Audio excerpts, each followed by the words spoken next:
Hello curious coders, this is Bruce and the dog on the floor, and today we're talking about variables.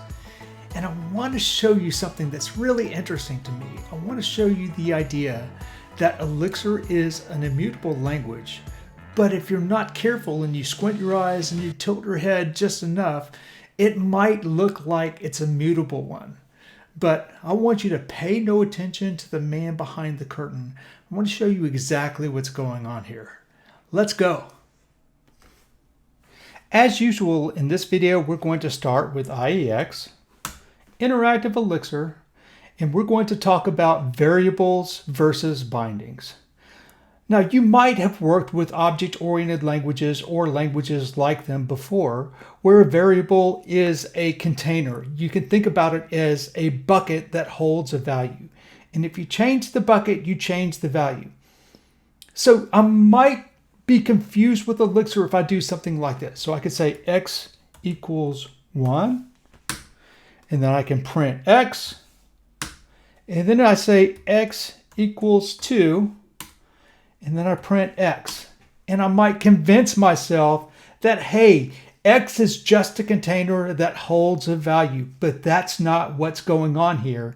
And if you talk yourself into this understanding, you'll be selling yourself short. I want to tell you what's actually going on, which is that x is more of a label for this value, and that there are literally two different values in memory, this one and this one, and all we're doing is applying something that looks like a sticky note or a binding or a label that looks at that value.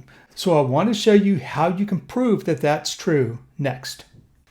We're excited to have you come along with us on your learning journey.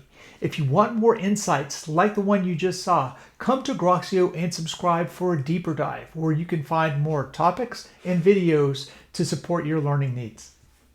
I'm going to show you a Elixir programming feature that we've only casually introduced, but I hope you'll forgive me because this is a pretty interesting application.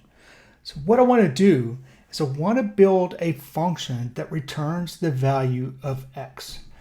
And in this case, I'm going to use an anonymous function, which is also called a closure, which means that the function can see the values that we've already introduced in this part of the program. So I could do something like this. I could say function.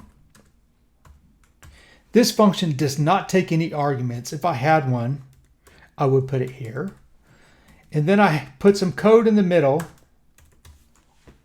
And then I type the code here. In this case, all I want to do is return the value for x. And then I want to say show. The function is called show. And now I'm going to say call the function called show. And because this is an anonymous function, I have to use this dot operator before I add the parentheses to call the function. Don't be confused. All that I'm doing is calling this function. And as you might expect, all this is going to do is return the x. Okay, so what happened is I called this function. This function takes no arguments, and it returns a value, the value of x. And so I got the last x that was set, this one right here. Now, watch this. X equals 42. So in this case, you might expect this to change, but it's not going to happen. So I've said, Elixir, use the value of x at this time.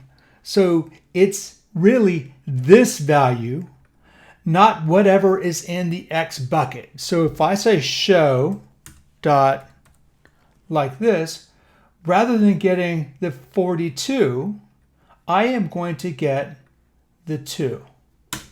Aha! So this actually returns this closure. And in fact, if I ever use this x and I ever share it with another process, it's only going to ever return this memory address, no matter how many other times I might choose to change it in the rest of the program. So in Elixir, variables are just labels to existing memory addresses. And since those memory addresses can never change, once I share a value, it will stay the same. Once I share the value like I do here, no matter how many times I call show, this will stay the same. And this feature called immutability is going to give me some guarantees that are going to make it much easier to design concurrent systems.